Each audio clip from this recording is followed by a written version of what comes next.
Well, good evening, wrestling fans, and welcome once again to the Hager Hershey's High School Wrestling Weekly, hosted by the Double Eagle Clubhouse Brewer and Dane.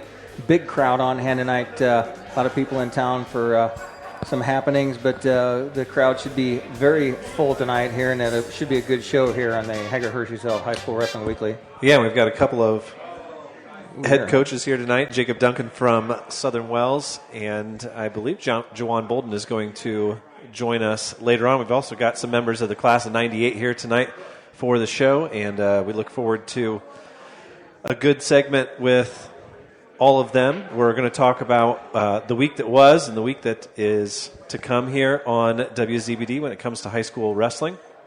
We'll also do a little bit of an ACAC season preview here with Coach Duncan. We will also take time to do a preview of the Belmont Wrestle-Offs, which are coming this week, either on Wednesday or on Thursday. Then we'll talk a little bit of SAC wrestling, girls wrestling, and then we'll tie it all together with some talk of perhaps the class of 98, along with talking about football. Yeah, we had a pretty good football game on 92.7 the other night, and you and Dave Nathan were over on the YouTube channel, and you're just looking at some numbers, and that YouTube channel had 500 and some hits on it. So that was a pretty busy night for the YouTube channel. Yeah, and we're excited. Of course, last week we had 2 road games, so we had big audience and big listenership.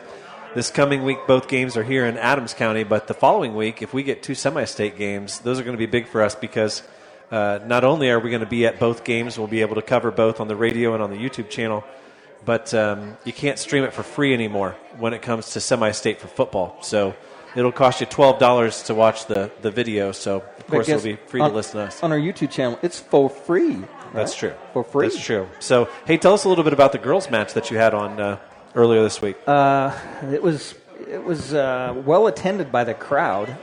I think I did a quick count. There was about 80 people in attendance, and it kind of filled up. But you even texted me how loud the crowd was. The crowd was very boisterous.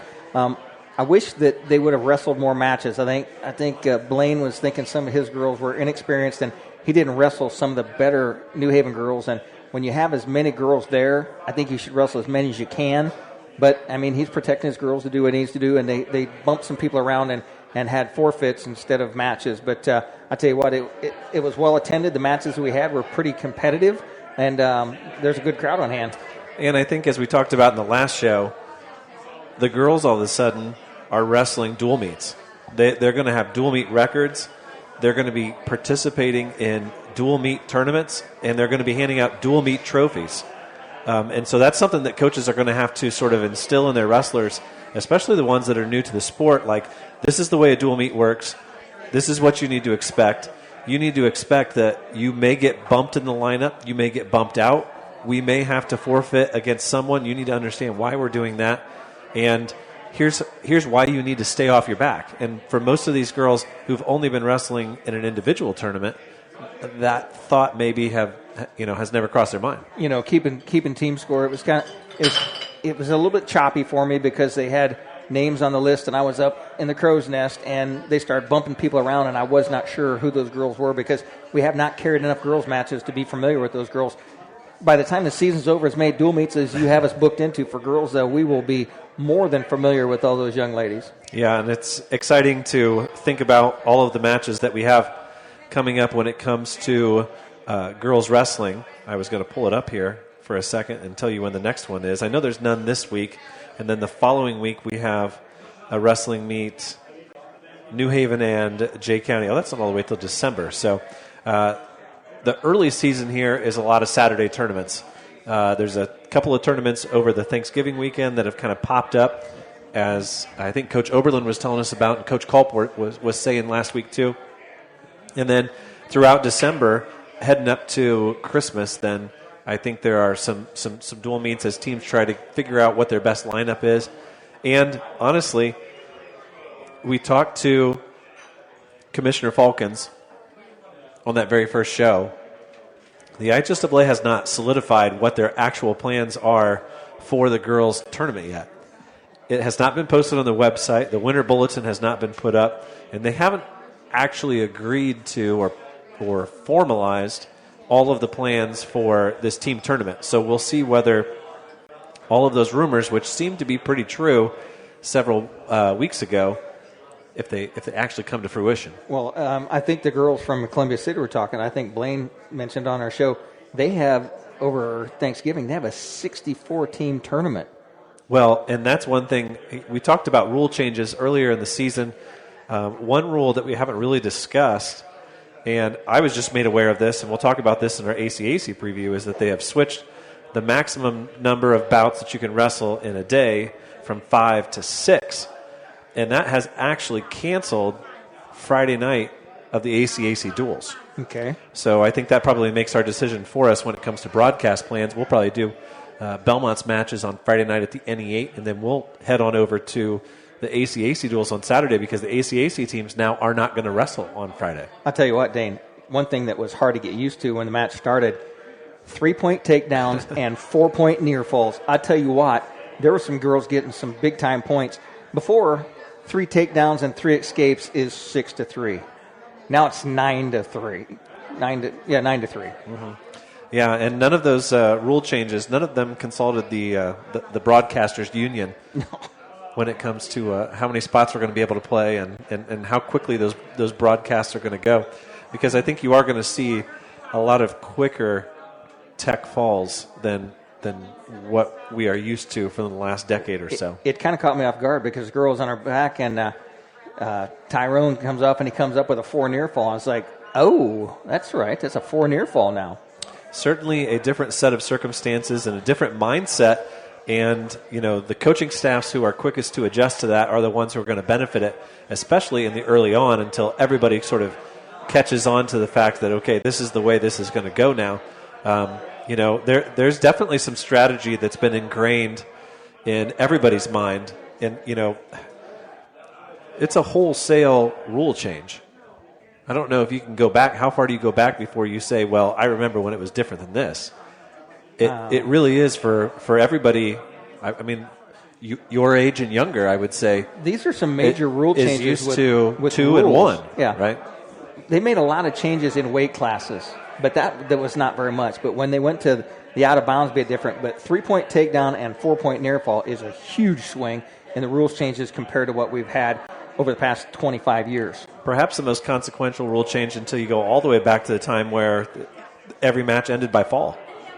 And somewhere there was a coach who was like, well, we can beat him by points now. We don't have to pin him. Yeah. You know what I mean? Like that's the kind of wholesale change that we're talking about when it comes to strategy. Well, with that, the weigh-in section has ended. Let's send it back to studio. Steve Rouse, who runs the board for us as our studio engineer on Sunday nights and does a fine job. Back with more High School Wrestling Weekly and the first period A right after this on High School Wrestling Weekly. When faced with the difficult task of making arrangements for your loved one, many emotions and questions arise. What would they want me to do if they were here? Where is the money coming from? How much should I spend? Do they want burial or cremation? The staff at Haggard, Hershey, and Zelt Funeral Home can help you navigate these tough questions. Make your wishes known and allow us to make sure that your wishes are carried out. Call Ryan Hershey or Eric Zelt at 260-724-7167 to schedule an appointment today. Based out of the Indiana Tech Wrestling Facility, the Warrior Regional Training Center is an elite training center for youth wrestlers, high school wrestlers, and college and senior level athletes. Featuring a college coaching staff with a strong history of developing talent and producing results, Warrior RTC will give any wrestler quality training partners to push them to new levels in the state-of-the-art 25,000 square foot wrestling building. The training is affordable and private training is also available. Put Warrior RTC in your corner this season. Welcome back once again to the Double Eagle Clubhouse Grill for the High School Wrestling Weekly, hosted once again by Double Eagle. Great food here at the Double Eagle. Lots of people in here tonight, and I hope it's a great night for business for Jason as he does a wonderful job for us. And Dane, they've got some new furniture in here, but there's also a new wall decoration in the building. Yeah, I see your plaque has made it over there to the wall. A nice bit of extra decoration. I left space underneath there, so when the Dane Felling one gets empty, we can put I do have the extra one. I guess I could put on there. Jason's moving furniture right now. He's still trying to figure out the best formation for the different types of crowds. It does look nice in here. I appreciate it. Now, I went with the turkey melt. I think I'm 4 weeks in a row now. I had wings like 3 weeks in a row, and I went to the Cuban because the Cuban warms up so nice for lunch the next day. And I even heard you giving out some meal recommendations to some new customers here tonight. Yeah, so I'm always the one that I've eaten everything on the menu more than once. So, Well, we are joined now by the head coach of the Southern Wells Raiders, Mr. Jacob Duncan. What did you have for supper tonight? I went for the turkey melt as well. Okay, well, you must have heard it on the show earlier in the year. It was certainly good, and football season's over for Southern Wells, and much like Belmont, it was a quick transition into wrestling season. And why don't you tell us a little bit about your numbers and the team you have so far? Yeah, so most of my guys from last year all returned. I think I'm missing about 3 of that group from last year. Sitting about 17, 18 guys right now, just cover those kids that are floating, kind of making sure they're sticking through it.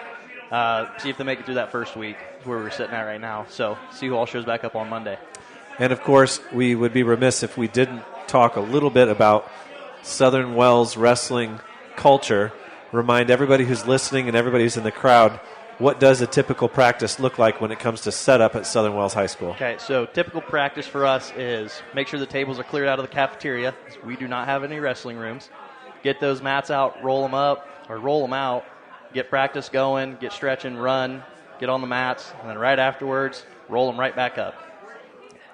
And that's something that you do every day, high school, middle school, and have for decades, correct? Yep. And I think when we talk about some of the big schools in Indiana, and we talk about just recently in the news, one of the bigger schools down in Indianapolis hired a world medalist as an assistant coach, right? And somebody else got a transfer in of an Illinois state champ a couple of weeks ago. And you're talking about holding your wrestling practice in the cafeteria and making sure that they cleaned up the barbecue sauce after lunch. It's refreshing to hear that someone is still going through the grind and doing it the right way, and then it's not easy. Yeah, it's difficult. Definitely is not. Making sure we also clean that blood and sweat up after practice so that way the kids aren't eating that in the next morning. Well, Dane, I know that when I was in junior high, we was at the old annex, and we did the same thing. You moved the cafeteria tables out of the way, and you had the folding mats that fold out, and then you pulled the big tarp over the top, and the folding mats would slide apart, and every once in a while you go down through and you'd land on the target mat floor in between the mats. So hit your knee? You hit your knee. That's a tough one. Hey, speaking of the old annex, are you talking about old Lincoln?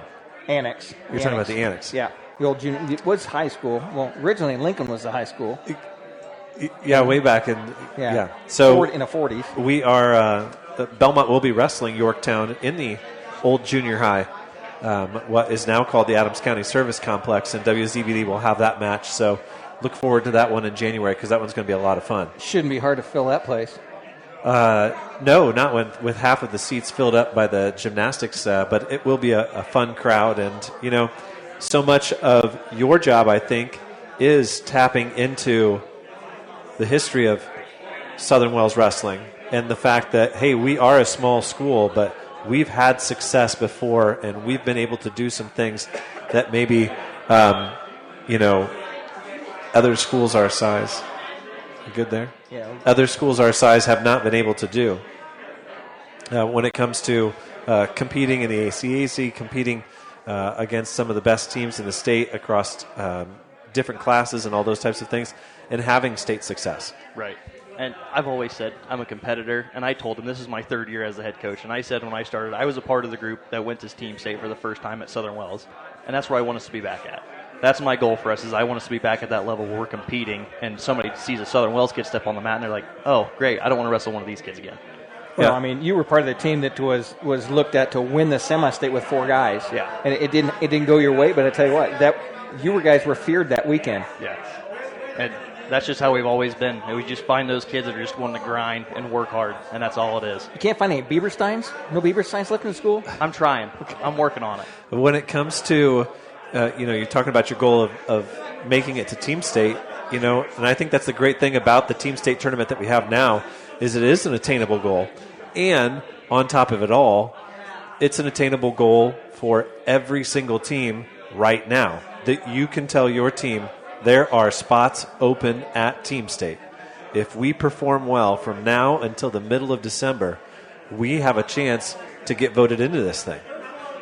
And, and every time that you have one of those teams scheduled, and South Adams has done this the last couple of years, it's like, we're going to schedule us some teams that are already in.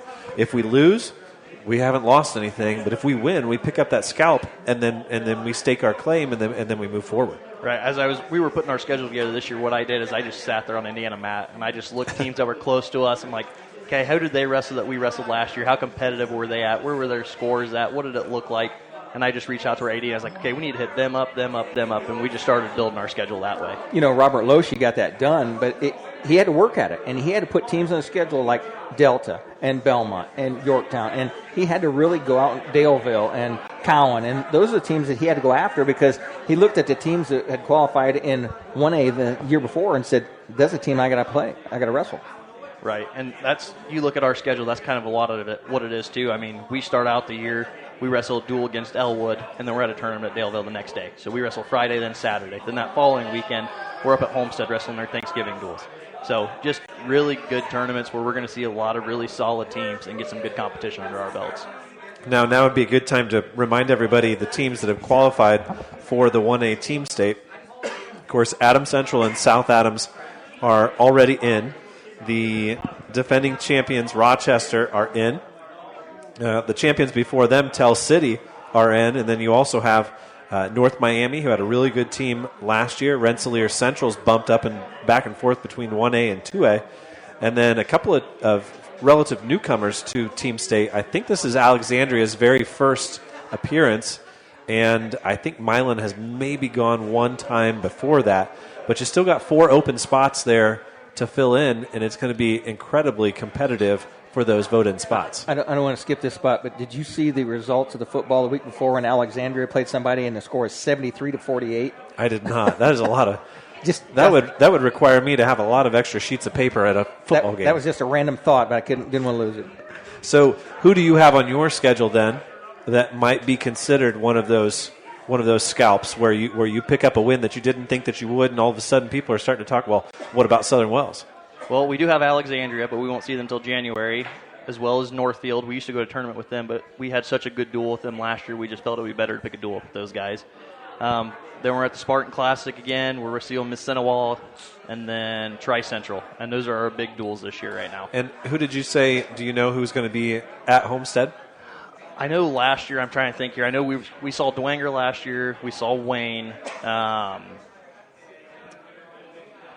know there's a couple more that we saw. Okay. And that's the difficult thing about building a schedule is sometimes you get into a tournament and you think, well, this is the tournament I would have loved to have been in last year. And then you get into it, and then 2 other teams drop out, and it never comes to fruition. The match that you really wanted to get, you don't end up getting. Right. And I think when I went back and looked at our records from last year, a lot of our wins actually came from those 2 3A schools. Mm-hmm. Not as many against those 1As that we had hoped, but a lot of them were against those 2 3As. So I look back and I'm like, man, we're beating these bigger schools. We need to get some more of these smaller ones on our schedule. Well, let's talk about your individuals a little bit. A name that comes to mind is Jaron Frauiger. Had a great sophomore season last year. What have you seen from him in the off season? What do you expect from him here in the first half of the year? So I'm expecting a lot of big things from him, obviously. Being a sophomore making teams or semi-state, it's not an easy thing to accomplish. And I had talked with him, and he did a lot of wrestling on his own this offseason. He actually went out to Arizona and did a camp out there, and he got back, and I asked him about it. He goes, it felt like it was kind of too easy. I didn't have enough competition while I was out there. Really? He said he beat a couple state champs while he was out there, and I'm like, that's good to hear. Let's bring that back this way. Keep doing it. And how does a guy like that act as a recruiter for filling out some of those weight classes and getting guys out on the team? He's one of those quiet and reserved kids, but once he starts doing something, a lot of his buddies start noticing it, and once they see him succeed, they all want to start coming out and succeeding too. And that's how I've got a lot of my new kids, is him helping recruit as well. And we heard that last week from Coach Jimmy Lynn at New Haven, and he's talking about Doster winning a state title, but just his attitude and the way that kids perceive him, that he's attracting guys onto the team who probably wouldn't come out if he didn't have the success that he had last year. Right. And that's what we're seeing too, is we got a lot. He was a cross-country runner, he used to be, and he started to bring a lot of those cross-country kids out, which those are the kids that have that stamina. We'll teach them the technique and get them going. They're always in shape for the season they're starts. usually ready to go. Now, we did mention earlier the slight change in format when it comes to the conference duels. It doesn't affect the NE8, but it does affect the ACAC as a 7-team conference. Tell me a little bit about how you feel about wrestling all that in one day. that Friday we used to do, it always just felt like it was a draining Friday. I mean, you could have been that team that gets a duel, and then you have a bye that second round, then you're going home, or you have both those matches. But I think it's a good thing that we're doing it all in one day. Just get there and get it done rather than, hey, you wrestled 2 matches, now you got to hurry up and get home, get to bed, and get ready for the next day. Well, and two, we talk about this a lot, who gets to host and who's willing to host and all those types of things. It's always been at either Adams Central or Jay County that I ever remember. People forget that Southern Wells got to drive, Woodland's got to drive, Heritage has got to drive a ways to get to Jay County. And to do that on Friday and then to come back on Saturday, it is a lot. The conference still has a few forfeits in those duels, so I don't think that a 6-round tournament is going to see somebody. There will probably be very few guys who actually wrestle 6 bouts. Right. So I think it will be a positive, but I just wonder what will happen. So, like the Al Smith tournament at Mishawaka or the Spartan Classic, right? Right. Those are 32-team tournaments because of the 5-bout maximum. Right. How soon does somebody jump in and say, hey, we're going to have a 48-team tournament, we're going to have a 64-team tournament, because now we can theoretically wrestle 6 times on day 1, 6 times on day 2. I mean, you theoretically could run a 64-man tournament if you could find the mat space and the gym space and the spectator space to do all of that. Right. Well, Spartan Classic last year, they didn't add any more teams, but they took the perspective of they were going to try to make that first day, that first round, go even longer. And I think it was 9 o'clock before they finally said, okay, everybody go home. They got down to 8, and then they wrestled. That day just drug on forever. They were going to try to get some more another round in compared to what they usually did. That way, on Saturday, they could clear it out, wrestle all the way through 3rd and 4th, then pull all the mats out and just have one mat for 1st and 2nd. There were years spotlight on. There were years that I refereed the Spartan Classic and we got done at 10:30 at night, 11 o'clock. Well, that's because they were still doing it on pen and paper until about 3 years ago before they went to track wrestling. Hey, good thing we're not on video, Dane. That's right. Hey, Spartan Classic guys, Al Smith guys. That's kind of the way it is. You got to kind of wear that badge. I got a stack of T-shirts from the Spartan Classic about this tall, 15 years worth of them. Who else do we need to know about when it comes to Southern Wells? We got a lot of people who listen, who follow Adams Central, who follow South Adams, and they probably don't know anybody outside of Frauger and Peyton Long, who's graduated. Right. So I have some younger guys. Actually, I have a couple guys that went over to Jay County this summer and did some wrestling in some of the clubs over there. And there's one name that really sticks out, and it's Malachi Capper. He's actually been beating up on Jaron quite a bit in the practice room already. And it's just knocking some of the rust off this year, but I think they're 5-1 in the practice room right now, and Jaron's beat him once. So definitely one of those guys that I'm excited about. And then a lot of those kids that I had last year that didn't have any experience under their belt, they are definitely starting to figure it out. So I can't really just pick and choose a couple of them, but I'm really impressed with a lot of them and just the intensity in our practice room this year compared to last year. The guys are just in there, and you can tell they want to compete compared to last year. What's your coaching staff look like this year? Just me and William Fichter again. Okay. Yep, just the two of us running at it. And, of course, I want to just highlight for everybody as I pull up our schedule that we do have full coverage of the ACAC when it comes to wrestling. We will have the conference duels on Saturday, December 14th. We will bring you probably the first couple of rounds because I think we've got basketball at noon. So we'll probably have the first 2 rounds and maybe a round on YouTube or something like that. And then, of course, we'll have a couple of big tournaments involving ACAC teams. We'll be at Yorktown for the Adams Central participation there. We'll have the ECIC finals where South Adams is wrestling. And then we will have Team State where we'll have Adams Central and South Adams and Jay County and maybe somebody else. We'll see. We hope so. And then, of course, we'll have the ACAC tournament on Friday, January 24th. And I still don't have a location written down for that. Do you remember where it is, the conference tournament?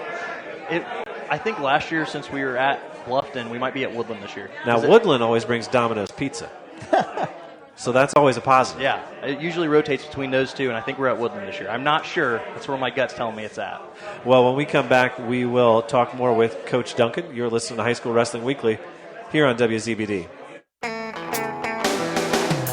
Renowned around the Midwest for his skills and his creative abilities, Nate Bowers and the team at Bowers Paint Studio in Decatur work with a wide range of clients from collision repair to custom paint jobs for classic cars and motorcycles. Located on Monroe Street on the west side of Decatur, Bowers is your place for body work too, whether it's getting your ride back on the road or finally getting that classic car, the paint job you've always wanted. Stop by or give Nate a call to put the best in the business to work for you. Shop local. It's a phrase we hear all the time, but for the staff and family at Package Liquors, it means something extra. Package, with locations in Decatur, Monroe, Berne, and Markle, is a local family-owned business that has been serving local communities for decades. We take your support and patronage and return it by supporting local athletes on WZBD and donating to different organizations across Adams County. The next time you're deciding where to shop, shop local. Shop at Package. It's where your friends shop. Welcome back once again to the High School Wrestling Weekly, hosted by the Double Eagle Clubhouse Grill, and once again that is the Hager Hershey's Elt High School Wrestling Weekly, and we're still talking with coach of Southern Wells Raiders, Jacob Duncan. Yeah, and I thought we might have a deeper discussion on, we talk a lot on here about taking football success and turning it into wrestling success and sort of that quick transition. Well, because really it's been our storyline on our station for the last 5 years now, right? We've had some great wrestling teams who've had to pause their season. But I want to flip the script and ask you, how do you go into a season where a lot of your guys have experienced basically no success when it comes to football, and using that to make them hungry, like, hey, this is not football. Like, this is one-on-one. We have a chance to be competitive. We are right there with the Heritages and the Woodlands, and we have some opportunities if the chips fall right to score some points against the Adams Centrals and the Jay Counties when it comes to these duels. And then, like, midway through our season, then those are over. And then, like, we have these other tournaments that we can do. How do you talk to those kids who might be down about their fall season and get them excited about the winter season? So the way I always explain it to all my guys is it's an individual sport with the team side factor. And I look at all those kids and I say, if you want to be successful, I will teach you everything you can need. But it's only you putting that foot on the line. So there's nobody else to hold you accountable except for yourself. So you can be as successful as you want to be. It just depends on how hard you want to work. So if you're getting your butt kicked all the time doing something else or another sport, you can come out to wrestling, put your foot on the line, and it's up to you and only you. And that's the way I explain it to those kids, that I say, you want to win, it's on you. And that's how I leave it. And just tell them they got to work hard. And a lot of that comes, you talk about accountability, it's one man on the mat, but in practice, it's a whole team. Working hard, it's a whole team as far as everybody making weight, going into those types of things. So there's some lessons to be learned there from football season. But I do like what you said about sort of the individual mindset of, you don't have to worry about us being 3 guys short of a good football team. Right. Right? Right. And that you can create your own success apart from what the team does. And I've said this to Coach Feature. Obviously, I love filling a roster, and I love being able to have that whole thing full, but I've said it multiple times. I'll take 4 or 5 guys that are going to go out there and work their tail off and compete every second of every match compared to 15 or 30 kids that are halfway in it and are not there to compete and are just there to goof around and have fun. And wrestling's one of the few sports where you can make that happen. Yeah. As far as, and as you were mentioning, you go back to that great semi-state run that the team had. I don't remember how many years ago that was. 4 or 5 years ago. 5. 5 years ago. I graduated 5 years ago. He was a senior, yeah. I'm glad you would bring your wife with you because she's finally old enough to get in. She wasn't old enough last time you were trying to get in. Now we're picking on her. Did she get carded tonight? She did. Beth carded her. Yep. Okay, that's good.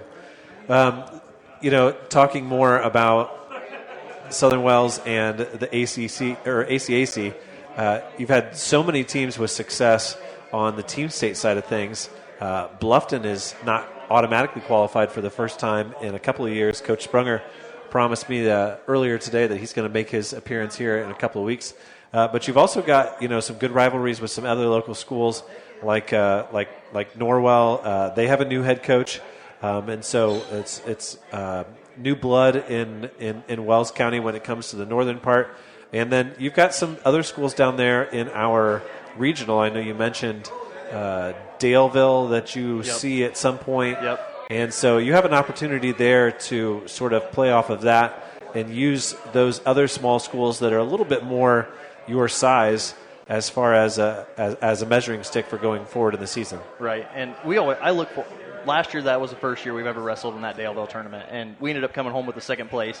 Obviously, not what we wanted, but after going from not a whole lot of kids to Starley, kind of filling out a roster last year, it was nice to see, hey, we're competitive. We're right where we want to be with some of these smaller schools, and looking forward to that tournament again just because saw where we were at last year and hoping we can come home with some hardware this year. Now, when did you say you begin your season? What's your very first match? Our very first one is against Elwood. It's a duel at home, and that is on November 22nd, and then November 23rd is when we're at Daleville. Okay, so you guys start the same Friday that Belmont does, and then you go right into that first Saturday. Right. So any fear or concern about the back-to-back weigh-ins? Not really. I mean, we get that 1 pound allowance since we're wrestling that day before, so kind of hoping that goes well for us there. I know a lot of my kids where they're sitting at. A lot of them shouldn't hopefully have to cut weight, kind of where they're naturally at. I know I'll have a select few that will want to drop anyways, and I know that they're the ones that want to do it, and they're mentally strong enough and committed enough that they can make it happen.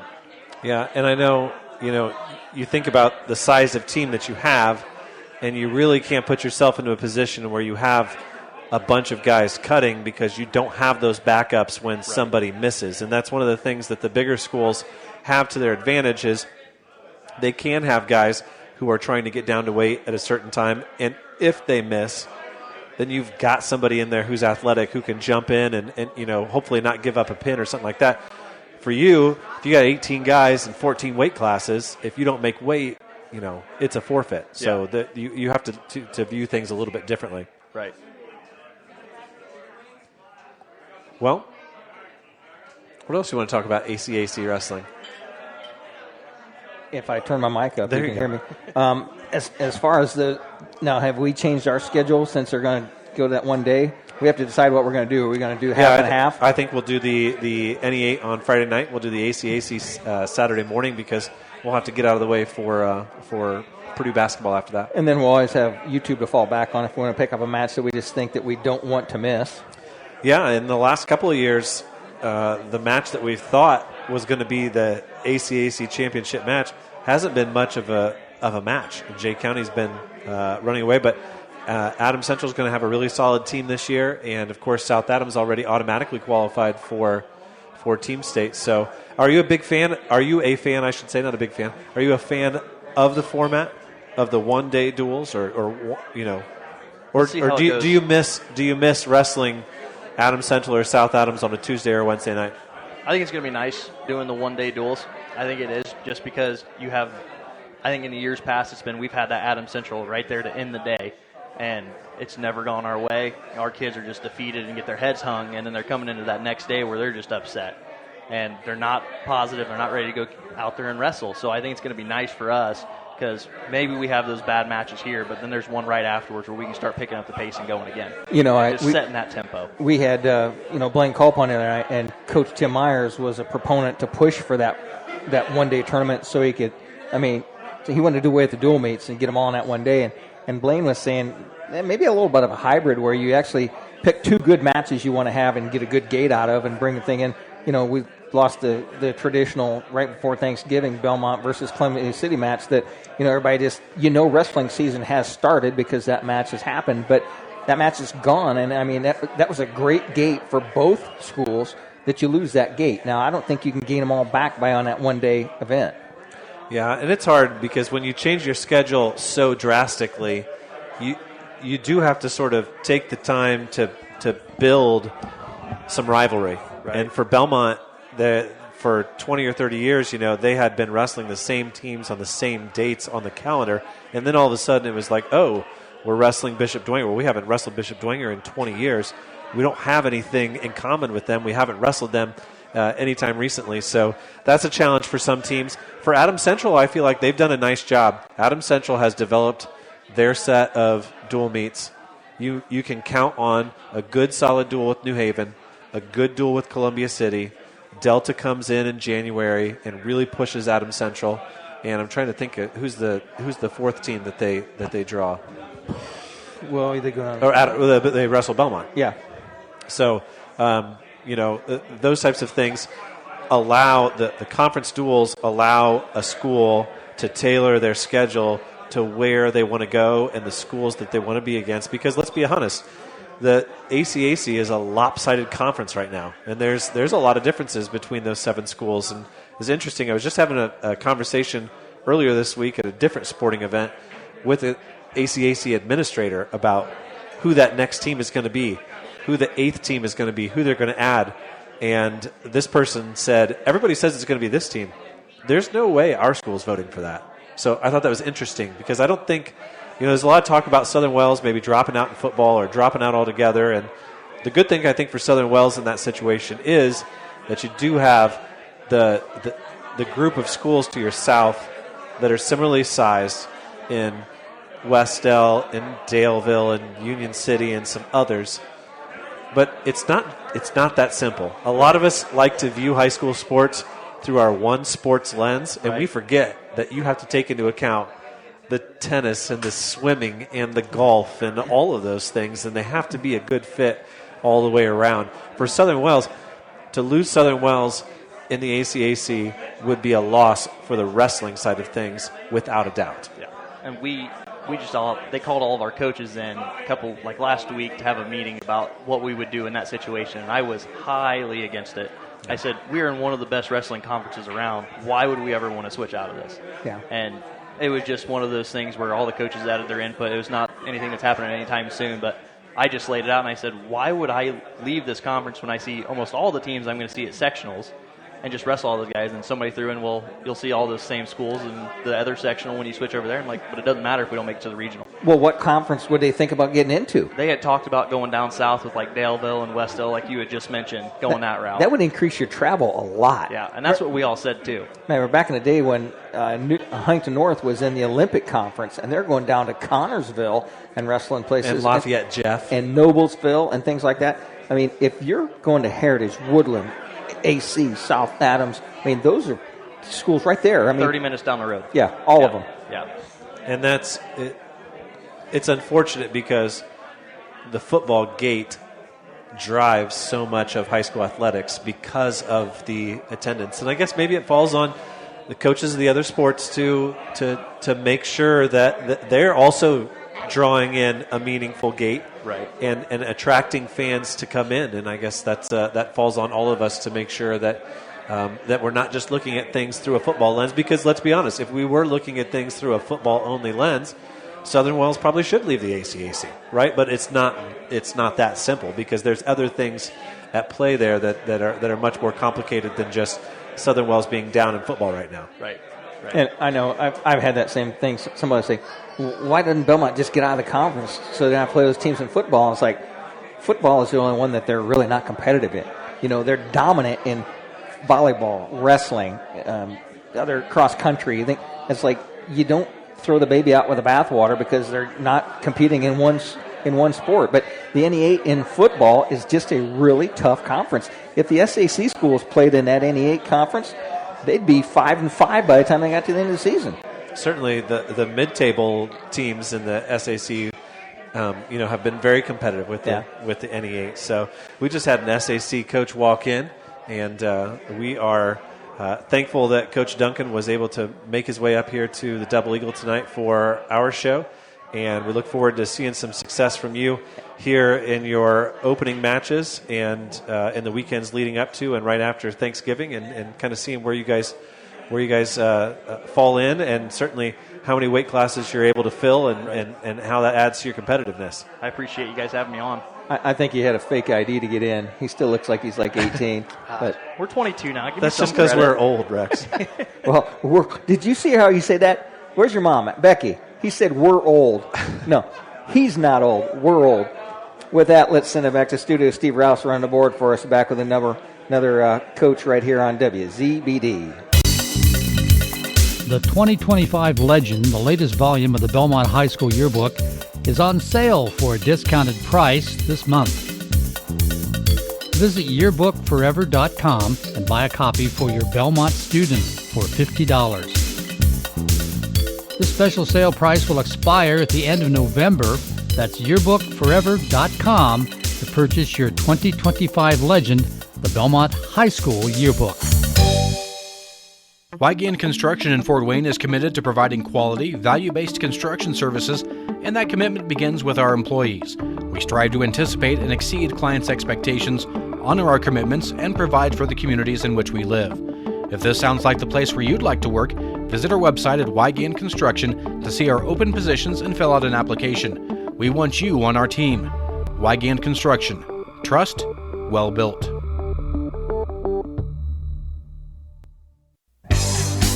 Welcome back once again to the Hager Hershey's Elk High School Wrestling Weekly, hosted by the Double Eagle Clubhouse Brewer and Dane. I think we need to have a live read about the Double Eagle. And once again, the food is phenomenal.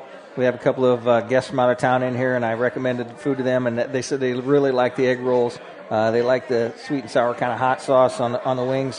If you've never been to the Double Eagle, you don't have to wait and come out here on Sunday night and listen to you and I talk. I mean, I eat here 3 nights a week probably, so my wife always makes sure that I take soup home with her. There's a thing of hot soup to go, ready to go home for her on the way home. But their food is just phenomenal, and I think they have the best hamburgers in town. And nothing fancy about burgers, but burgers here are phenomenal. And you won't find a more knowledgeable set of customers about high school wrestling than the one you can find in here at all times. So, hey, it's our chance to highlight during this segment the upcoming Belmont Wrestle-Offs. Right now, Coach Myers has set aside 2 dates on the calendar to hold those. We've been on Madison Street now, I think, the last 2 years. So this will be year 3, I think. And that'll be either Wednesday or Thursday.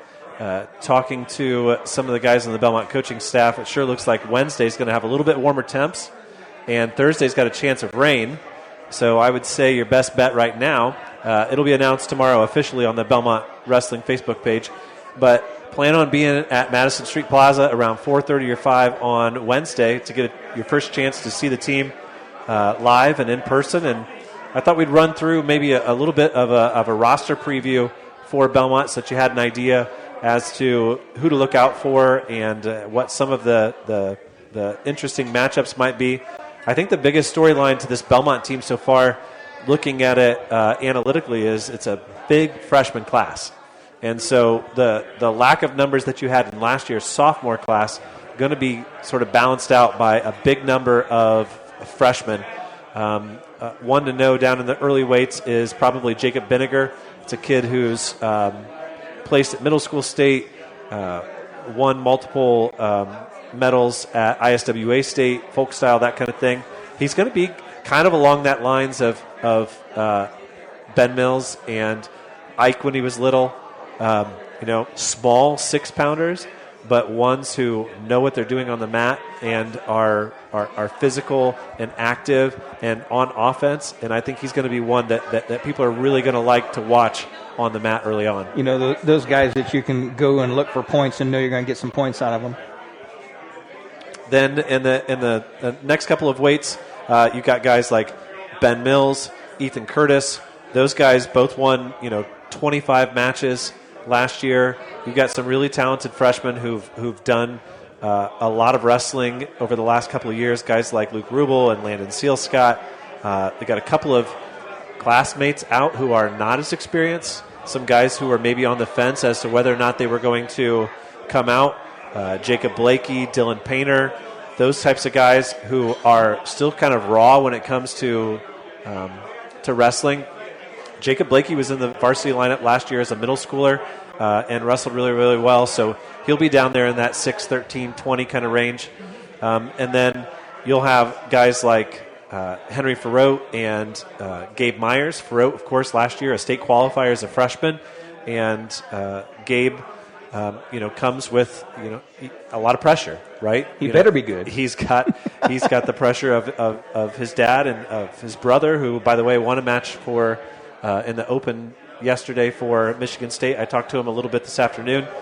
I think he's kind of in a weird spot weight-wise where he's not really sure whether he wants to, go around Henry, whether he wants to be lighter than him or whether he wants to be heavier than him. All of those things kind of work themselves out as you get through those first couple of tournaments and first couple of weekends. Sometimes you go down right away and you realize, I'm not strong enough cutting this much weight. I got to go up. Or sometimes you don't cut and you realize, I cannot compete at this weight. So Yeah. it'll be interesting to see where those we know that Henry cut a decent amount of weight last year, and it worked, right? I mean, he was competitive all the way around. He hung around in that postseason, wasn't necessarily winning tournaments, but he was qualifying high enough to make his way through. And some of those guys that were in his way last year have graduated, are at a different school, in a different regional, and all of those sort of dynamics change. So we should see a good wrestle-off somewhere there at 120 or 126, I would think, of a couple of guys who don't have a lot of varsity experience. That'll be a good one to watch to see, okay, who's going to be that first guy to wrestle against Wawasee, probably to keep that spot through most of the matches at Goshen. And, you win that first wrestle-off, it's boom. It's a dozen matches that you get to be the varsity guy before somebody else gets a crack at you after that. I think Henry may not have been surprised. I was surprised, and I think a lot of people around the area were very surprised how well Henry's end of the season ended and how successful he was. And I think he opened some eyes, and I think his summer schedule had some great wins. I saw his name pop up on a lot of Belmont Wrestling Facebook posts that he'd had some success in some summer tournaments, and it's like, I think people are going to have to watch out for Henry. And the thing is, he's a quiet, hard-nosed kid who works hard. And, he doesn't say a whole lot in a lot of situations, but he's very, very motivated. And I think, he won, 35 matches last year and made it to state as a freshman. Natural progression, you got to expect that and maybe more when it comes to wins. The state qualifier thing, we know with Indiana State tournament set up, it's not always as easy as saying, well, he qualified for state as a freshman. Anything else beyond that is not success. No, that's not really how it works. But I think if you look at that overall win-loss record, 35 wins, a dozen losses, he could not qualify for state, or he could win one tournament that he didn't win last year. But I think if you look at that expectation, going 35-10 or 38-8, those types of seasons, that's going to be another great season for a sophomore at the weight that he's at. Now, is there any other Ferotes in the lineup? There are no other Ferotes in the lineup. Charlie must be an 8th grader? Charlie is an 8th grader, and so is Oliver. So 2 more Ferotes to think about when it comes to the lineup and for next year. They are on the radar also, aren't they? Yeah, and very good football players, too. A big part of the 8th grade success for the middle school this year. You've got a senior leader in Will Franzi, who is probably going to claim the next spot in the lineup. And then Sam Wolpert, he's been injured the last couple of years, it feels like, and not been at full strength, but he's still a ticket rounder last year with that giant arm brace. He's had a couple of injuries, I think, since then, but I think he's finally getting healthy. And anybody who knows Sam knows that as soon as he's ready to go out there and compete, he's going to do it, and he's going to do it 100%. I talked to him at the pulled pork sandwich shack at the parade the other night, and they asked him, they said, "You good?" And he goes, "I'm healthy." I mean, he had surgery on one of his shoulders, and just like Gavin Davis got through that. If you're hurt, you got to wrestle hurt, and then you take that summer and you get better and you get healed up, and I think he's on his way to being mended up. So we'll see where it happens on Wednesday, but you've got Wolpert, and then you've got Gavin Davis, state qualifier last year, just a couple of losses. And then I think in between them or on either side of them are going to be some open spots. And you're going to see, depending on the way the weights go, a guy like Austin Manley, a couple of other freshmen that are in there. Landon Rich wrestled a dozen matches last year as a varsity wrestler. He could be in the mix there. Blake Christner's another, there's only 3 sophomores on the team this year. Mills, Ferote, and Blake Christner. Blake missed out on a lot of his season last year because of some injuries and a concussion and some other things. But those spots are open because I think Xavier Palacios is going to end up being a little bit heavier than you probably would think at the start of the year. But, he's one of those guys that can wrestle up a weight class. I tell you what, people that look past the X-Man are going to be surprised. I had a long conversation with our friend up at Garrett, Coach Book? No. Head coach, Kurt. Your best friend. My best friend. You talking about Nick Krause? Nick Krause. Okay. Nick Krause. Coach Krause said he picked up the X-Man to wrestle in the dual meet up there, and he yes. said he come up and worked out in their room, and he said the guys from McGarrett were going, this dude is a beast. And they took him places, and he was demolishing people, and it's like... And he does it like it's just, he's a sleeper. He's a sleeper. Yeah, he has a different demeanor than a lot of the other guys in the room. And you could see it in soccer season when it comes to playing goalie. He's just a little more nonchalant and able to let losses sort of roll off his shoulder and move on to the next one. And I think that's been a positive for him in his career. And, he's a guy going into his junior year, he's got 60, 70 career wins, right? And a ton of falls. And he's finally getting to the point now where he's older than the average guy that he's wrestling, whereas for the last 2 years, he's always been the younger one. In conversations with our buddy the judge and Henry said when he worked out with the X-Man, he said he has farm boy strength. He said he is so strong, but he's not all big and bulky. He said his strength is just, surprising. He's got that firm and farm strength. Yeah. The other thing that you need to know about the Belmont lineup as we look towards the wrestle-offs that you'll find out on Wednesday is that I do think we are going to see Grady Baker back at heavyweight, and he'll be in competition there with Cam Freet, who's another senior on the team, and that's going to open up a spot at 215. And one name that the coaches are really excited about because of the time that he's put into it and the work that he's done is Ryan Fawbush, who's a senior. He wrestled in the off-season in some tournaments, which he had never really done before this year, and just really, really motivated to not only do it for himself, but I know a lot of it has to do with the loss of Paul Gunsett 2 years ago, his relation, and just sort of, going out on top as a senior and really making it count as someone who maybe as a freshman or sophomore wasn't taking the sport as seriously as he thought he would. And those are the kinds of kids that you get most excited about going into a season. Well, that wraps up second period A. Let's send it back to the studio for a round of commercials. Back with our next guest here on WZBD. Based out of the Indiana Tech Wrestling Facility, the Warrior Regional Training Center is an elite training center for youth wrestlers, high school wrestlers, and college and senior level athletes. Featuring a college coaching staff with a strong history of developing talent and producing results, Warrior RTC will give any wrestler quality training partners to push them to new levels in the state-of-the-art 25,000 square foot wrestling building. The training is affordable and private training is also available. Put Warrior RTC in your corner this season. The staff at Haggard, Hershey, and Zelt Funeral Home is honored to serve the community we love and live in. Locally owned and operated by Ryan Hershey and Eric Zelt, we understand that each family we serve and each life lived tells a unique story. Our goal is to offer comfort, care, and dignity to all who entrust their loved ones to our care. We are proud to call Adams County our home and look forward to serving you for generations to come. Welcome back, wrestling fans, to the Haggard Hershey Zelt High School Wrestling Weekly, hosted by the Double Eagle Clubhouse Grill. And now we're joined by a man who knows a lot about being on the headset, Juwan Bolden. How you doing, bud? Doing pretty good, Rex. How are you? We're good. Thanks for having me, guys. Well, we found out, I don't even know when I saw it, maybe it was a week or two ago, that you'd made a big career change. Why don't you tell us a little bit about what you're doing and how that all came about? Yeah, I accepted the position at the head wrestling coach at Wayne High School.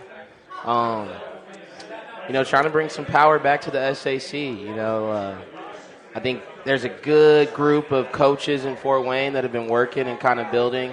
And I think some of the older guys I look up to, the Oberlins, the Earlys of the world, kind of pushed me in that direction. And I just felt like it was time for me to step up and kind of make an impact more purely for the SAC in the city, because I'm all around the state, running around. I support kids, and that was the hardest part for me, honestly, because I have my club, Solid Tech, where I work with kids from all kinds of different schools. So at first I was a little worried about the idea of just committing to one school, but I had been doing the club thing for years, and I was ready to step up and take on the responsibility. So what does this career move mean for Solid Tech? Wow, yeah, I'm still in the process of figuring that out. Just because this was really kind of a last minute thing. I really just this came together in the last 2 or 3 weeks. So still figuring that out. But I communicated with everyone just to this doesn't affect or impact your goals. Your goals are set. The work has been done for the most part. Once we go into our high school rooms, we push it on a more consistent basis. And I told all those guys they need to believe in themselves and, try to get down to state. And then in the off season, things will continue. And I'm sure we'll build a Wayne Generals Wrestling Club and try to get that off its feet. But I'm still going to work with the Solid Tech kids in the off season. I'll commit to year round. So. You talk about Coach Oberlin, who really put a lot on the line when he started a Fort Wrestling facility, and he'll be one of the first ones to tell you, yeah, I'd like all those kids to wrestle on my high school team, but that's not what it's about. Right. Anytime, if it's volleyball, whether it's soccer, it's saying getting touches on the ball or time on the mat, that's what's going to make you better. And whether it's in your club or in their high school, you want to promote wrestling. And like I said, if you want to bring the South Side back up and get them boosted back up, you got to step out of your comfort zone, leave your club, and get into high school and make those high schools representative once again. Yeah. And that was the ultimate goal, and that was the telling sign to make the move was really just to kind of, do more for the SAC. I remember when I was in high school, I lost to a Wayne guy, Knez Omar. He was a beast. He was a beast. He was just a special guy, man. Real tall. What you have as an advantage for you is you do have a good string of individual success at Wayne. Right. Over the last 15 to 20 years of guys who you can say, look, this guy went here and this guy achieved this. This isn't impossible. The guys have done it before. Yep, and that was the first thing I told the athletic director. He's like, what do you need? I'm like, I need a list of all of the state qualifiers and state placers on the wall in the room, because we didn't have that yet. And I didn't know if any of the kids in the school knew but they had any success. That Brian Tunn was a 2-time placer and state runner-up that wrestled Sturgis in the finals. I don't know if they know that Knez Omar was a state medalist that beat Jacob Avon Friday night, and they both were D1 starters in college right after. So let's go back in a Wayback Machine. Do they know Willie Regal?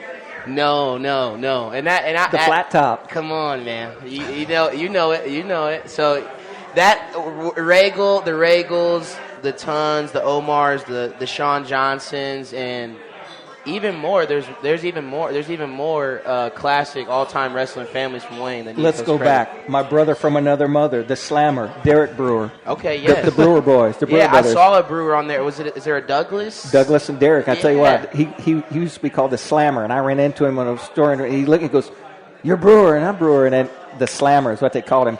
He was one of the baddest motor scooters that ever come out of that school. Yep. I saw that when I was just going over. I was on Indiana Mat.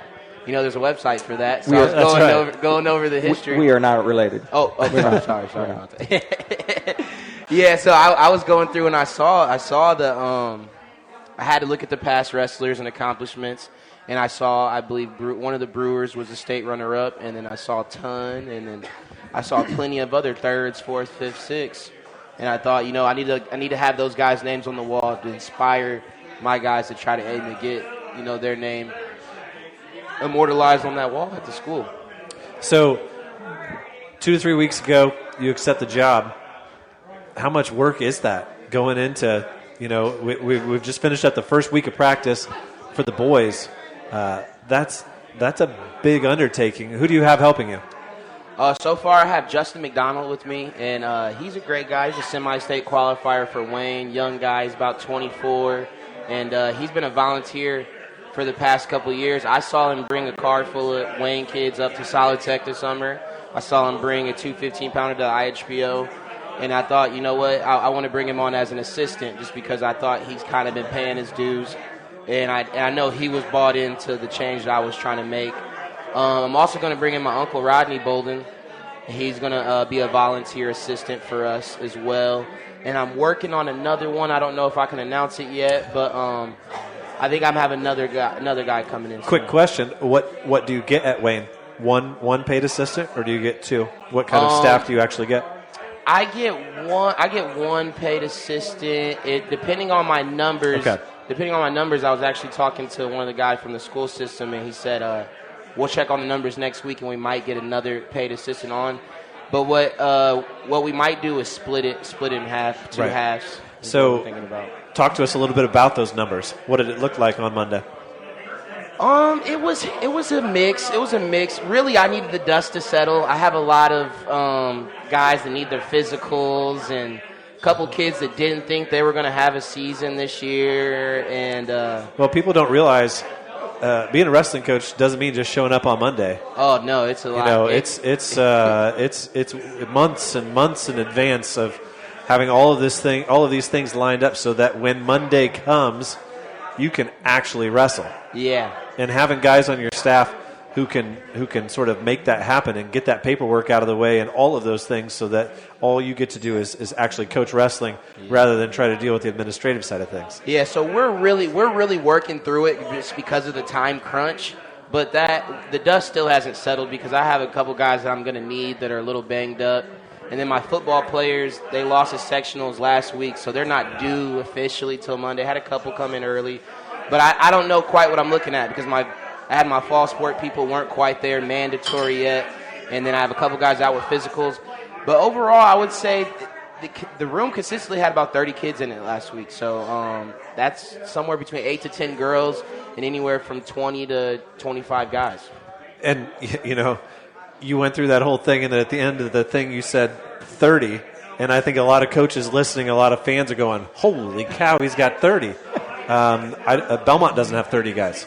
So you mentioned some of those were the girls, but we're going to go for a break now, and when we come back, we'll talk a little bit more about your split between the boys and the girls and what comes with your upcoming season. But you're listening to High School Wrestling Weekly here on WZBD.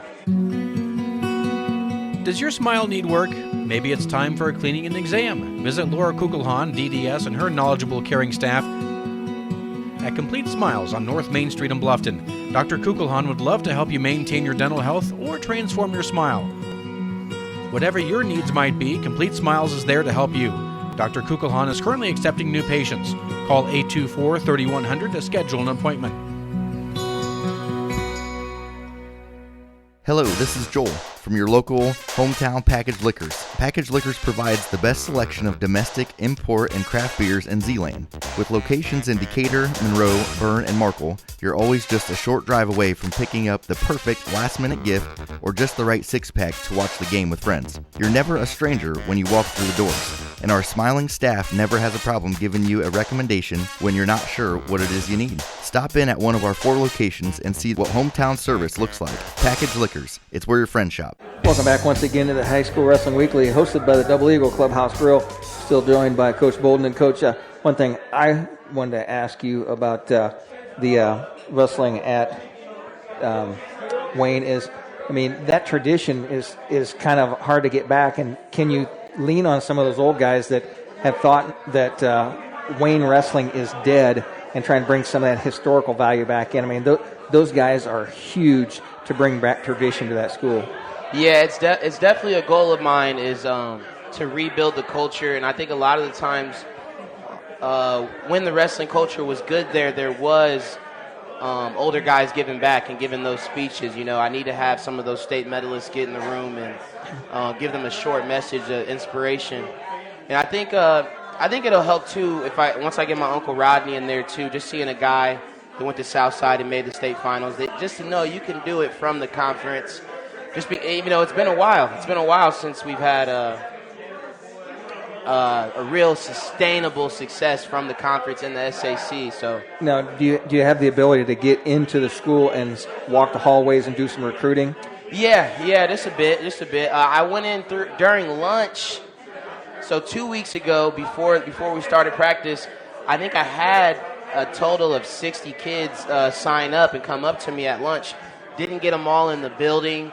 And a couple of them I heard, they thought they couldn't come because they didn't have their physical yet. So just trying to get the dust to settle and get these kids. Some of them got jobs and got to get their work availability figured out. So like you said, it's really a year-long job. So to take it on short notice, I'm going to have to be patient and, try to connect to the kids and build the culture up. As a new coach, what you're going to find out is you need to find that old guy that is like the team manager.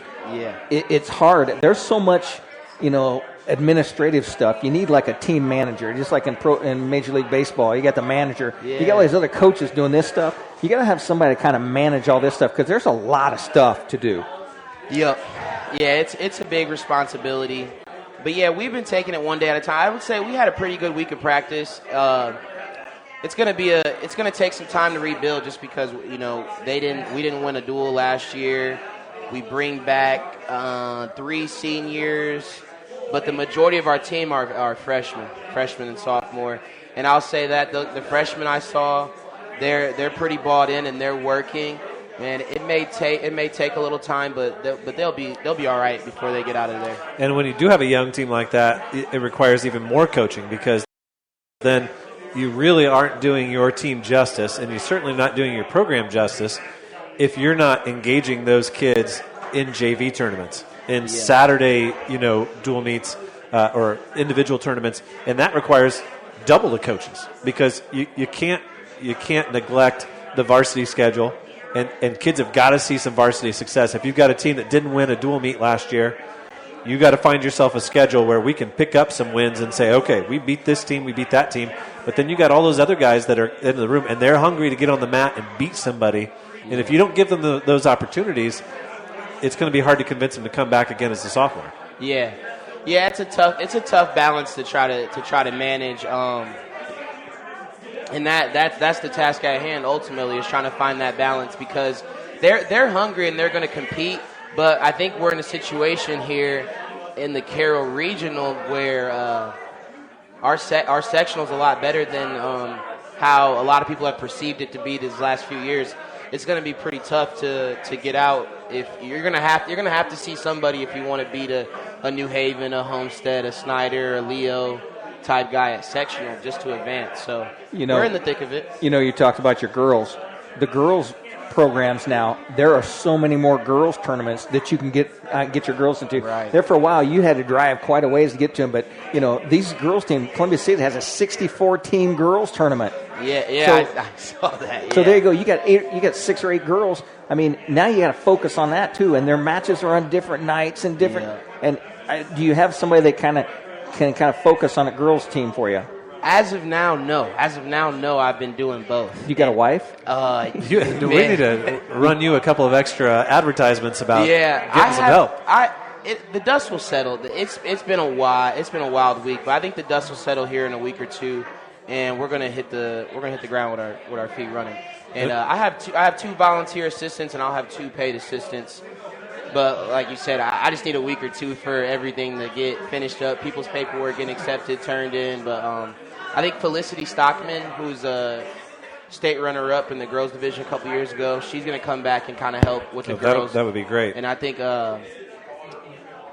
she's going to take some of the lead on the girls' end. But on the girls' side of things, do you have any girls with any experience, or are they all new? Yeah, no, we have some experienced girls. I believe that's probably one of the biggest highlights at Wayne. I believe they took 7 to semi-state last year. Okay. And they were 3rd in their regional. Now, with the sectional realignment, I don't know. That doesn't mean as much as you would think because there is no semi-state now for the girls, right? They've changed it. It used to be called regional and semi-state. Now it's called sectional and regional, but same thing. So, we have a senior in Serena Bean who was a regional runner-up. She lost to Shackleford from Northside, who's at Manchester Wrestling College now. So Bean will be tough. I think she's going to move up to 110. And then we have Ayana Veazey, who's Dial Capone Veazey's first cousin. She's Eric Veazey, assistant coach at Northside, his niece. So she had some good off-season work. She was up at the fort training, and she's a sophomore this year. So I think she's going to have a better season too. She'll be at 170. And we have some tough ones. I know another girl I saw in the room, Armani Serrano. I haven't even seen. I'm not sure what she weighs yet, but she's a very gifted athlete. She doesn't taper down her workout from what the boys are doing, and I can tell that she's going to have a good season. When you're talking about athletes that are wrestling, have you seen Heaven Gardner at New Haven? Wow, yeah. She is an athlete. She's a very strong wrestler. She's such a great athlete. kid too. Yeah. And in the conversations that we've had with her, and I know just talking to Coach Lynn, who's seen so many athletes in so many different sports, just from talking to him and his coaching staff, she's a delight to have on the mat and in the practice room. She gave me a great interview after the match and look, she got the big old fake eyelashes on during the match too. It's like, if you can rock the fake eyelashes during a match, you're bringing something. Yeah. Now, one name that we haven't brought up is one of your great advocates and a great advocate for SAC wrestling, and that's the general himself. Yes, the general. I don't know. I thought maybe we'd get a surprise phone call or something. Well, he didn't call my phone, but it's not. Well, I'm not hooked up. we'll see. We'll get him next week maybe. But I was talking to him on my way in. He said, tell Dane to give me a call, man. I want to get up with him soon. we will have to, and that's what makes, when you're talking about helping Fort Wayne wrestling and helping the SAC, and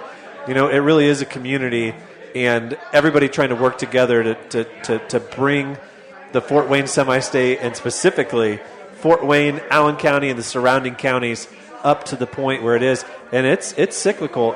You look at some of the rankings that are going to come out here, and we'll talk about the Indiana MAT preseason mag here in the next section.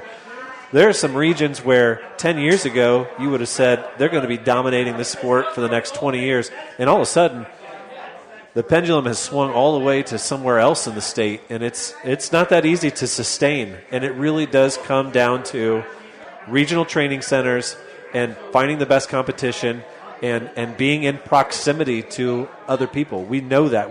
Everything that we've ever seen in the last 15 to 20 years in high school wrestling tells us that the closer you are to other people who you're competitive with, the better you get. And I know that you, as a new coach, you know enough of the guys in Fort Wayne.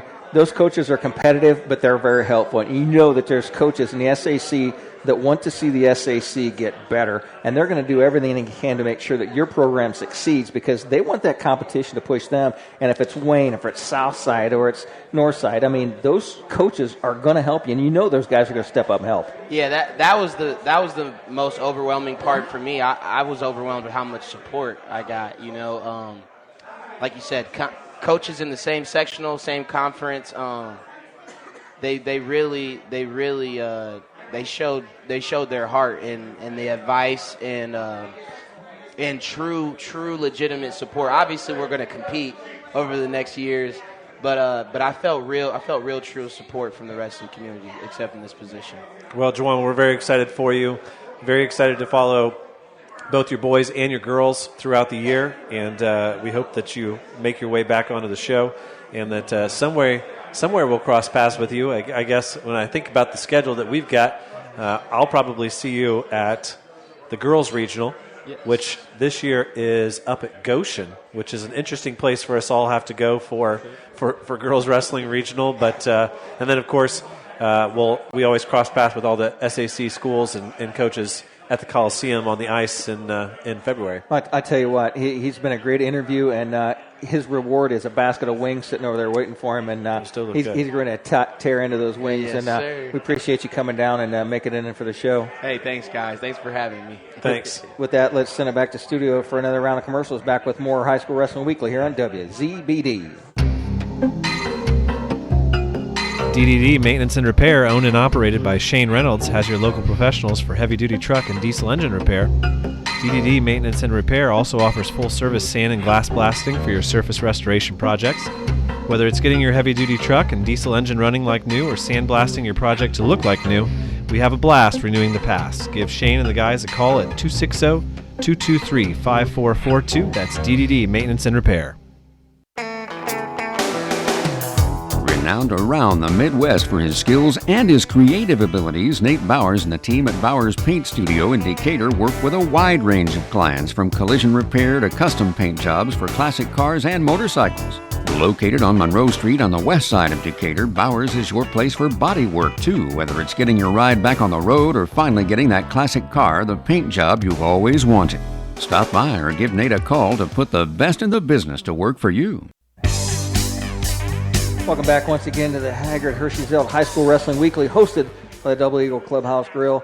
Big crowd on hand tonight. We appreciate everybody coming in and having some food and some libations. And it's a good show tonight, Dane. Absolutely, and you talk to all these young coaches who are just getting started and trying to mold these programs into where they want them to go, and it just gets you really excited to finally get on the mat. I know you got a chance to see a match in person with the new rules and everything, but I know everybody that's listening is eagerly anticipating the first one that they're going to attend, and they're just around the corner.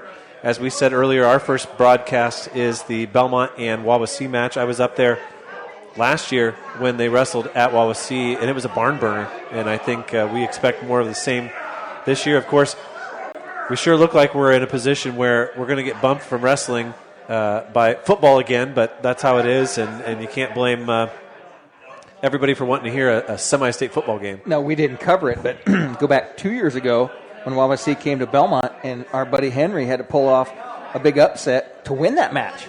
Belmont almost dropped their first match this season. Back in our pre-YouTube days. Yeah. When we just said, well, we can't do that. Life was a lot easier back then. Why would you Why did we put ourselves through all this? You almost forget that we didn't have that back a year ago. Yeah, there used to be a time where we would have to sit down and we'd have to say, okay, which football game do you want to do? And then that would be the one that we did, and everybody else would just sit at home. Now, I was actually surprised with the numbers we had, Dane. You know, we do have a competition with other stations, but the YouTube channel has been pulling its weight the last couple of weeks of football. Yep, and it's good to have the continuity of seeing the teams week in and week out. One thing that I can't believe, I was thinking about this earlier, we are in now week 13, right? Yeah, that was 12 this past week. During the pregame, I missed it like 4 times in a row until I realized it was week 12. We've gone through 12 weeks of the high school football season. I have not seen Adams Central play one single football game all year long. I've seen about 12 games.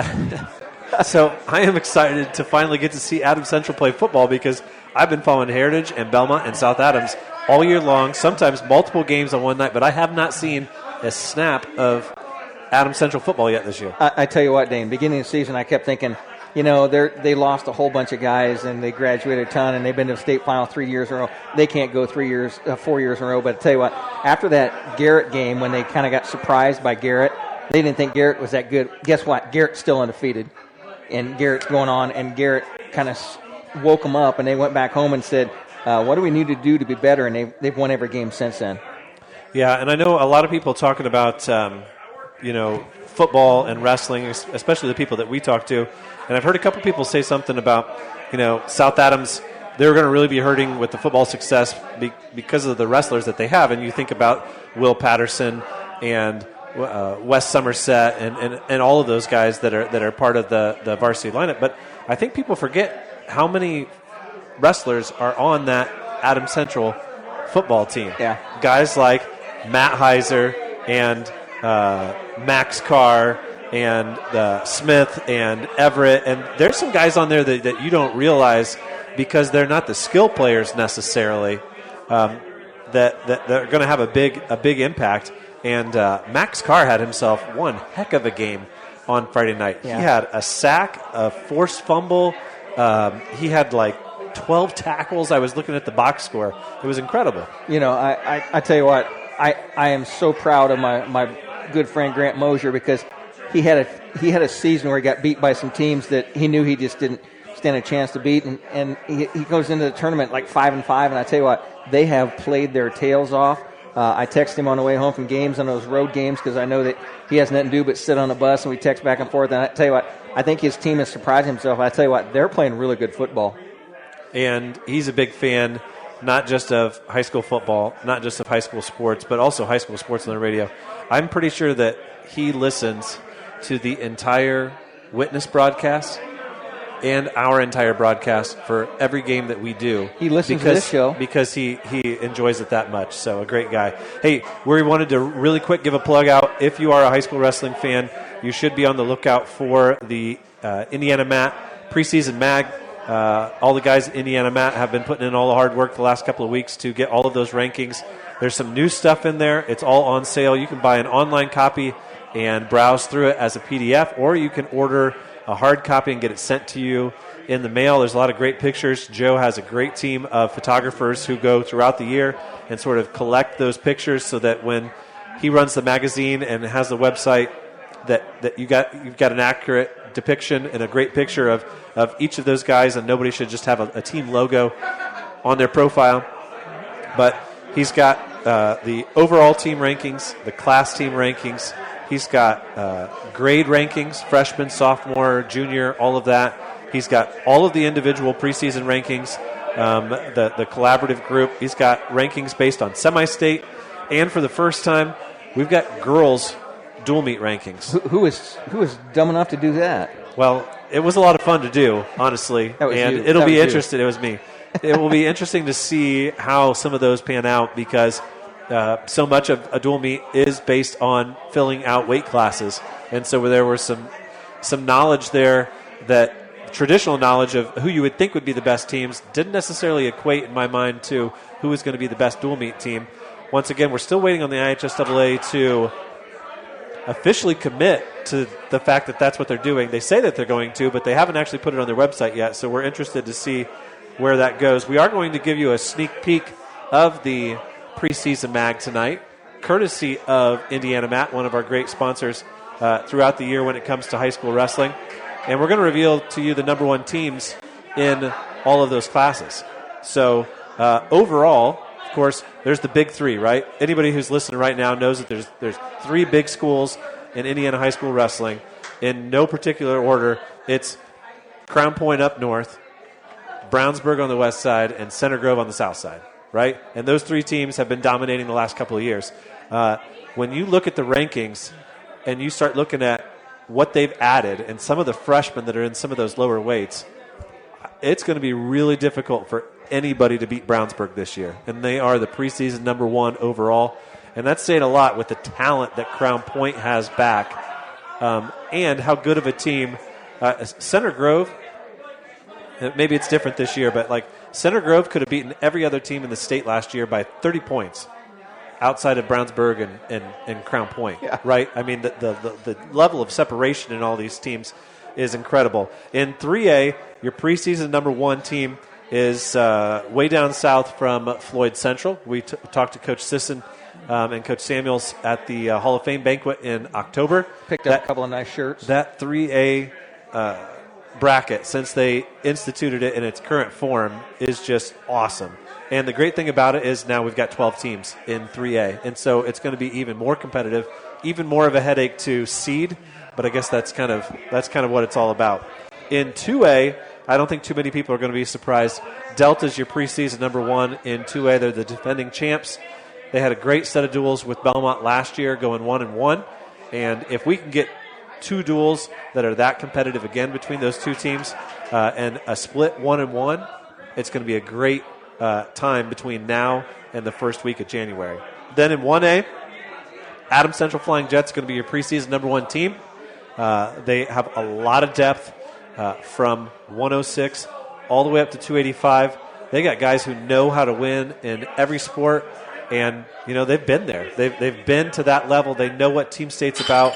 They have a coaching staff who knows exactly how to go from football directly into Team State prep mode. And we were just talking about how they've got football players who are wrestlers, but their elite guys are not necessarily their football players. And so those elite guys are the guys who are training right now as hard as everybody else in the state. And I think that's a difference in their team from, say, maybe 2 or 3 years ago when you were talking about the Currys being the best guy on the team, trying to get out of football. Now all of a sudden, you're talking about Dubois and Shorjan and some of those other guys that are their real studs are not necessarily playing football, and I think that's going to make them even better. And then the number one, most exciting thing, your preseason girls' number one team, Mooresville. Okay. So we'll see how that holds up. If Mooresville have a chance to win the first IHSAA team state title, but with numbers and with the success and the number of girls that they have returning, I think they're going to be awfully tough to beat. A lot of people would point to Penn, but don't forget, you can only enter 14 girls in the state tournament this year in a dual meet format. That's going to not make as big of a difference, but I do think that Mooresville are going to be one of the heavy favorites to reach the team state and then to be one of the contenders to win it all. With that, let's send it back for a final break, and we'll come back for overtime. You've been listening to High School Wrestling Weekly here on the WZBD. When faced with the difficult task of making arrangements for your loved one, many emotions and questions arise. What would they want me to do if they were here? Where is the money coming from? How much should I spend? Do they want burial or cremation? The staff at Haggard, Hershey, and Zelt Funeral Home can help you navigate these tough questions. Make your wishes known and allow us to make sure that your wishes are carried out. Call Ryan Hershey or Eric Zelt at 260-724-7167 to schedule an appointment today.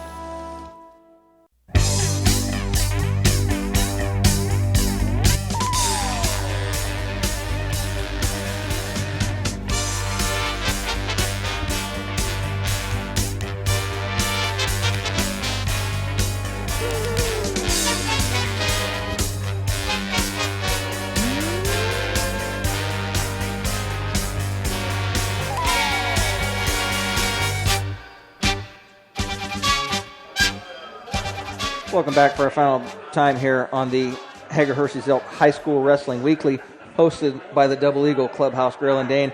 We'd be remiss if we didn't say why our crowd was so large tonight, but a lot of people in town for Paul Rubel's viewing, and we talked about that last week. Terrible tragedy, but I tell you what, the Belmont wrestling community will be there to support him.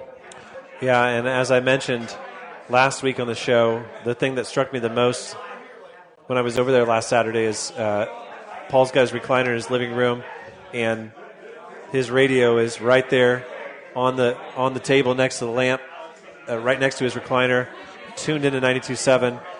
It wasn't just wrestling for Paul.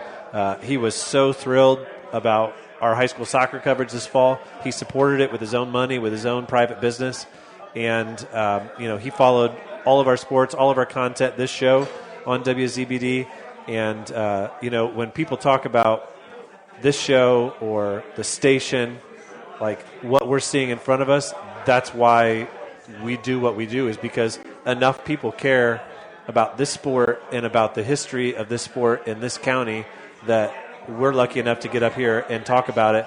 And I think it also, it reflects on the community around us. There are people in the community around us, like at Wayne and like at Southern Wells, who wish that it was like this in their communities. We saw it last year in Evansville. Why can't we have something like this? Said Coach Mike Gable, Hall of Fame coach. And you get these guys coming in, and it's something. And one thing that struck me today was, again, the shirt. The shirt is a big part of Belmont wrestling, and you see it today. These guys keep these shirts in their closets. They fix their training and their fitness regimen throughout the year just so that they can fit into them when the time is most important. But Coach Myers does a good job of incorporating that sense of history into the upcoming season. You've got the match at the old junior high. You've got throwback night. He's got a Paul Gunsett night specifically meant to honor the late Coach Gunsett. He's got Ricky Bobby night. Yeah, he's got your state runners up night, which is going to be a lot of fun. But you look at this group of guys in front of us who are all here sort of laughing and remembering everything that they can about Paul and the memories that they made, and that's what it's all about. Dane, we don't realize, we sit here on Sunday night and we think that this show is only this big. You and I were in Evansville, for gosh sakes, last week, and last year, and we're like rock stars. People were dying for our shirts and wanted, shirts aren't important. Somebody told me shirts weren't important, but I tell you what, people down there wanted those shirts, and I tell you what, we're coming out with a new version 3. It's in the works right now. We'll get that out there, but I tell you what, this show has went from every corner of the state. It's not just about Adams County wrestling anymore. Well, and I think the lesson is to take that love of the sport that Paul had and Paul passed on to his sons, his daughter, all those middle school kids for the last couple of years, and for all the time that he spent contributing to Belmont, and go out and get excited. Come out to Madison Street Plaza on Wednesday and watch the boys. It doesn't matter whether the two guys who are wrestling off at the weight class are both going to be fighting for, being a sectional qualifier, or if you got two guys where the one's going to become a semi-state qualifier and the other one's going to have to settle for JV. It doesn't matter. The love of the sport is there. Come out and support it and follow the team. Support them, whatever. a lot of people don't realize this because maybe they don't pay enough attention in the program. But I mean, there's people from all over the country who take time out of their year and make sure that they contribute to Belmont wrestling in some way because they were connected to it. Rob Doan is a guy. He's a lawyer down in Florida. He calls me every year in October. He says, Dane, what does the team need this year? And I tell him we need a weight class sponsor, and the wrestling club needs some help. And he sends a check, and he sends a letter, and he says, good luck to you guys. All of the things that my dad loved, they were all part of, they were all encompassed by Belmont wrestling. And if you think about that generation and Doc Doan and all those types of things, there's people from all over sport. Jason Baker, way out on the East Coast, helped contribute when we remodeled the wrestling room. And I think if you're looking for a way to honor Paul, it is to continue to contribute, whether it's to the wrestling club, whether it's to the high school team, or whether it's just to show up. So much of what Paul was so great at was just showing up to events, cheering on his own kids' friends, his friends' kids, all of those things, and he was always a positive. There's so many times I can remember my son walking off a soccer field after losing a club match where Paul would put his arm around him and tell him, like, you did a great job today. That was such a great goal. That's the kind of person that we should all look to try to be if we want to honor Paul's memory. And last year, I think you did a rough count. There was almost 500 people at Madison Street Plaza for that wrestle-off. Yeah. Is that big? And I think that the biggest thing, and what I'll leave everybody with, is it doesn't matter how good the matches are going to be or what the team's going to be like or whether we're going to be number 1 or whether we're going to be number 2 or whether we're going to be number 7. It is about what this sport means to this community, and it's the reason that we're wrestling outside and holding those wrestle-offs in a public setting is because it does mean something. Because nobody else does it. Absolutely. With that wraps up another episode of the Hager Hershey Zelt High School Wrestling Weekly. You've been listening to us on WZBD.